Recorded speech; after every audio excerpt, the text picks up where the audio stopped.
Só a palavra não basta. Fica até o final desse vídeo e eu vou te mostrar como que a igreja está se perdendo. Isso, se perdendo em legitimidade, se perdendo em autoridade, se perdendo na essência. E eu vou usar o texto de Lucas, capítulo 7, do versículo 11 ao 17. Eu, Jaéder Macedo, você é meu melhor convidado a se inscrever, convidado a curtir esse vídeo e não pare de assistir no meio do caminho, senão você vai perder a cereja do bolo. Vem comigo que você vai ver que nesse texto, Jesus está vindo com uma multidão para a cidade de Naim. E me chama muita atenção porque Jesus sai de Nazaré e vai para a cidade de Naim. Jesus já está no interior, que é Nazaré, ele vai para o interior menor ainda, que é Naim. Não faz sentido o evangelho do Cristo ressurreto. Não faz sentido a boa notícia que veio confrontar com um império, né, da maldade, que se utiliza da ganância e do poder. Não faz sentido esse evangelho começar diante de gananciosos e poderosos. Faz muito mais sentido esse evangelho começar para os pobres. O que mais faz sentido é a salvação chegar primeiro para os pobres. E é isso que Jesus faz. Ele nasce numa manjedoura lá em Nazaré e ele vem devagarzinho, vai para Cafarnaum, depois vem aqui para Naim, pregando o evangelho, e lá em Naim ele se encontra com uma outra multidão. A multidão dele, que é a multidão da cura, se encontra com uma multidão que vem com uma mulher viúva chorando pelo seu filho. E aqui eu vejo a primeira notícia do evangelho da cruz de Cristo, é a multiforme graça. É a várias formas da graça se manifestarem em nossas vidas, trazendo para nossas vidas salvação.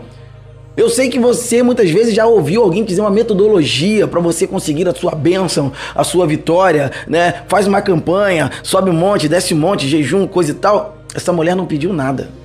Ela estava chorando, triste pelo filho, e Jesus disse para ela o quê? Não chores. Você vai ver que tem o texto também lá do aleijado no tanque de Betesda, que Jesus fala assim: você quer ser curado? Ele fala: mas não tem ninguém para me empurrar. Jesus: não, a pergunta é essa, você quer ser curado? Então, quer dizer, aquele homem estava ali numa situação e Jesus já chega para ele oferecendo a cura. A Bíblia vai dizer: pedi, e dá-se-vos-á, e tudo que pedires em meu nome eu vos darei. Faz sentido você pedir, mas não necessariamente existe uma lógica de como se recebe o que Deus quer nos dar. Na verdade, devemos estar atentos ao que Deus quer fazer em nossas vidas. E eu tenho um vídeo aqui, tá? Vou deixar na descrição do vídeo, também boto aqui nos cards interativos, tá? A oração não move a mão de Deus. Então entra nesse vídeo que você vai entender por quê. Não fica julgando, não, já é maluco. Como é que ele fala uma coisa dessa? Desde criança eu ouvi que a oração move a mão de Deus, né? Clica lá para você ver aonde está a base bíblica disso tudo. Então você vai ver que Jesus chega para essa mulher sem ela pedir nada, fala: não chores, e diz pro filho dela: jovem, levanta. E a Bíblia vai dizer que ele levantou, sentou e começou a falar. E eu vou parar agora o texto e vou pegar essa frase e vou dizer: meu Deus, depois de uma voz de ressurreição, o jovem senta e começa a falar. Você está entendendo o que eu quero dizer? Não, eu vou continuar agora. Olha, a igreja do Senhor Jesus foi resgatada das trevas para a sua maravilhosa luz, para pregar o evangelho. Porém, a igreja fez igual esse jovem: ressuscitou, ressuscitei. Sentou e começou a falar. Esse é o nosso estado, nós estamos sentados falando. A gente senta no nosso culto, a gente senta nos nossos templos, a gente senta no nosso sofá, porque agora a gente assiste até culto online, e a gente começa a falar. E esse negócio de ficar falando, a gente fala de tudo. A gente fala de amor sem praticar amor, a gente fala de caridade, a gente fala a gente fala contra o pecado, pecando. A gente acusa todo mundo como pecador. A gente se assenta na cadeira de juiz sem a Bíblia nos autorizar a isso. A Bíblia fala assim: vocês não são juízes. Pelo contrário, a Bíblia fala contra a contenda. A Bíblia fala contra o discurso de ódio. A Bíblia fala contra a nossa língua, lá em Tiago 4, né, que fala que a nossa língua é venenosa demais. É como se fosse um leme que bota todo o barco a se perder. Mas parece que a gente não pega essa ideia nos primeiros passos do evangelho. A primeira coisa que a gente tinha que aprender era dominar a nossa língua. Ficar falando não revela o Cristo ressurreto. Jesus pega o menino e fala assim: olha, tá aqui a tua mãe, vem cá, eu não te levantei pra você ficar sentado falando, eu te levantei com um propósito, você é o que vai sustentar a sua mãe.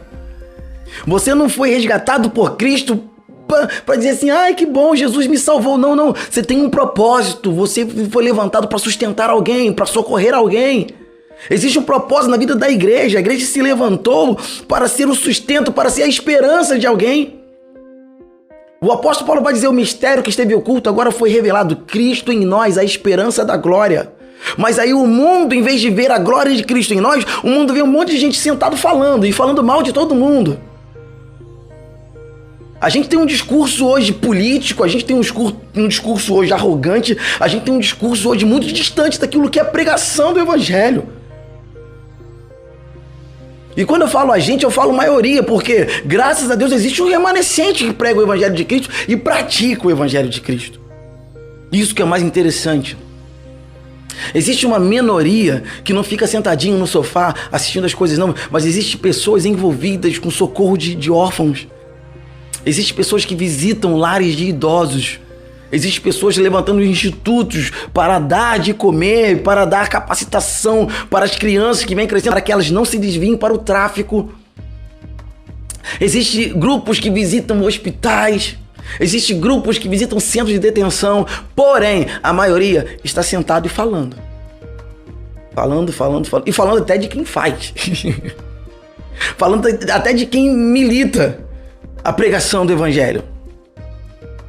Então, quando eu vejo Jesus fazendo esse milagre, os circunstantes ali, naquele momento ali, eles falam o seguinte: quão grande é esse profeta?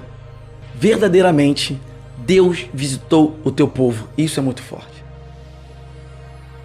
Quando o jovem assume o papel dele, quando Jesus realiza milagre, as pessoas veem Deus presente no meio do povo.